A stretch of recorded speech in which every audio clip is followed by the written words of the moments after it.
এইভাবে কলিজা রান্না করলে সবাই চেটেপুটে খাবে। একদম বেশি স্বাদের আমি কলিজা রান্না করে দেখাবো। এটা খাসির কলিজা, একদম পরিষ্কার করা সহকারে কিভাবে কলিজা রান্না করলে গন্ধ থাকবে না বা একটা স্মেল থাকে গন্ধে, এটার জন্য কিন্তু অনেকেই খেতে চায় না।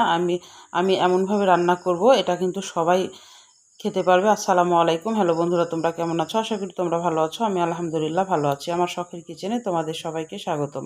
প্রতিদিনের মতো আবার একটি রেসিপি নিয়ে আসলাম, খাসির কলিজা ভুনা।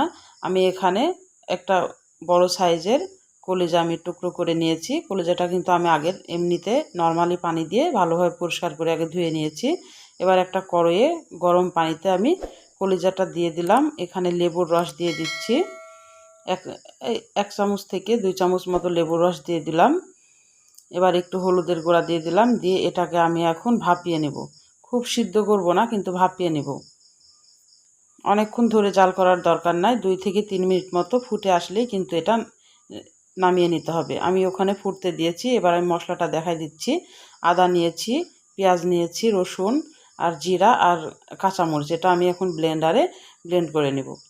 আমার 2-3 মিনিট হয়ে গেছে। আমি এখন কলিজাটা তুলে নেব, কারণ কলিজাতে অনেক নোংরা থাকে। দেখতে পেলা পানিতে কিন্তু অনেক নোংরা, পানিটা কিন্তু ফেলে দিব। আর এখন এই যে উপরকার একটা পাতলা আবরণ আছে, এই পাতলা আবরণটা রাবারের মতো, এটা এখন তুলে ফেলতে হবে। এটার ভিতরে কিন্তু অনেক ময়লা থাকে, আর এটার জন্যেই কিন্তু খেতে গেলে একটা গন্ধ লাগে বা এটা দাঁতে পড়ে, তখন ভালো লাগে না।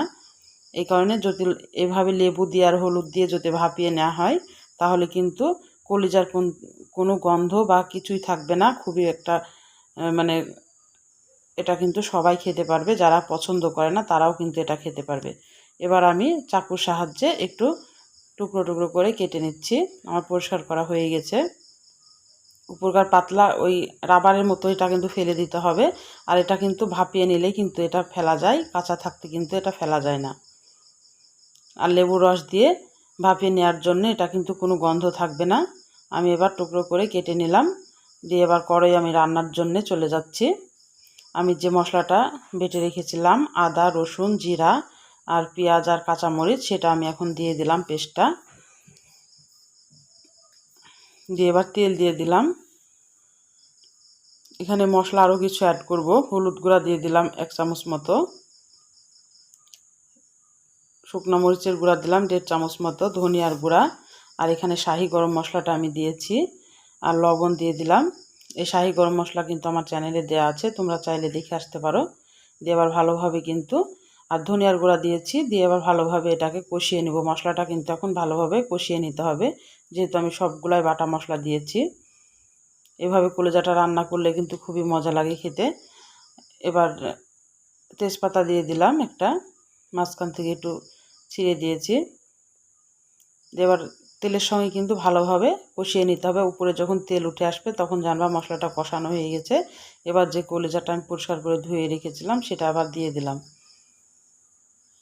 দিয়ে এবার ভালোভাবে এখন এই মশলার সাথে কলিজাটা ভালোভাবে কষিয়ে নিতে হবে। আর খাসির কলিজাতে কিন্তু একটা গন্ধ থাকে, আর এইভাবে রান্না করলে কিন্তু একটুকু গন্ধ লাগবে না। এটা কিন্তু সবাই খেতে পারবে। এবার আমি একটু ঢাকনা দিয়ে ঢেকে দিলাম কষানোর জন্যে। আমি ঢাকনাটা তুলে আবার একটু নেড়ে দিচ্ছি।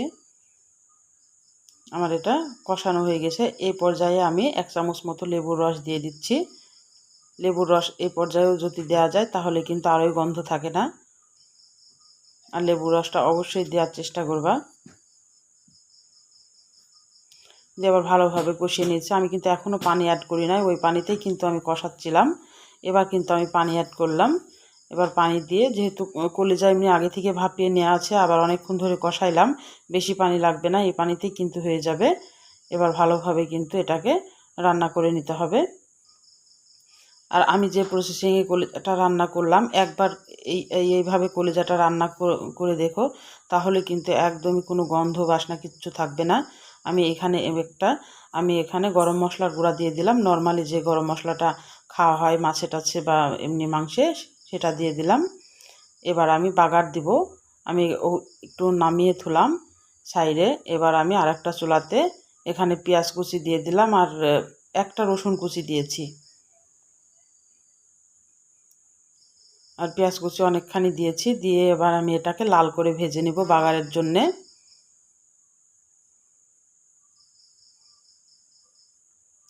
আর এইভাবে বাগার দিয়ে কিন্তু কলিজা রান্না করলে কিন্তু কলিজা অনেক মজা লাগে খেতে। একবার এইভাবে রান্নাটা তৈরি করে করে দেখতে পারো, দিয়ে আমাকে একটা কমেন্ট করে জানাতে পারো যে আসলে কেমন হয়েছিল।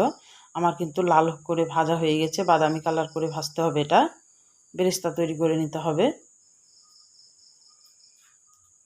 এবার এই বাগারটা আমি এবার কলিজার পুরে ঢেলে দেব, দিয়ে এবার 5 মিনিট মতো খালি একটু রান্না করে নিলেই কিন্তু আমার কলিজাটা রান্না করা হয়ে যাবে।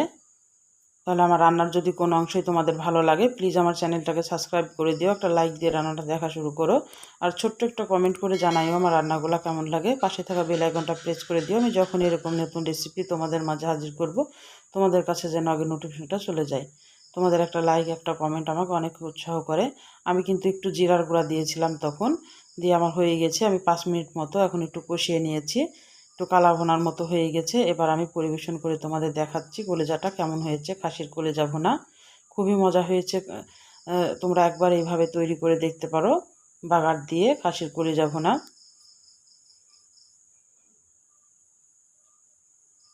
আমি তোমাদেরকে একটু খেয়ে দেখাচ্ছি কত মজা হয়েছে, খুবই মজা হয়েছিল কিন্তু। তাহলে আজকের মতো বিদায় নিচ্ছি। তোমরা সুস্থ থাকবা, ভালো থাকবা, আবার কোনো নতুন রেসিপির সাথে হাজির হবো। আল্লাহ হাফেজ।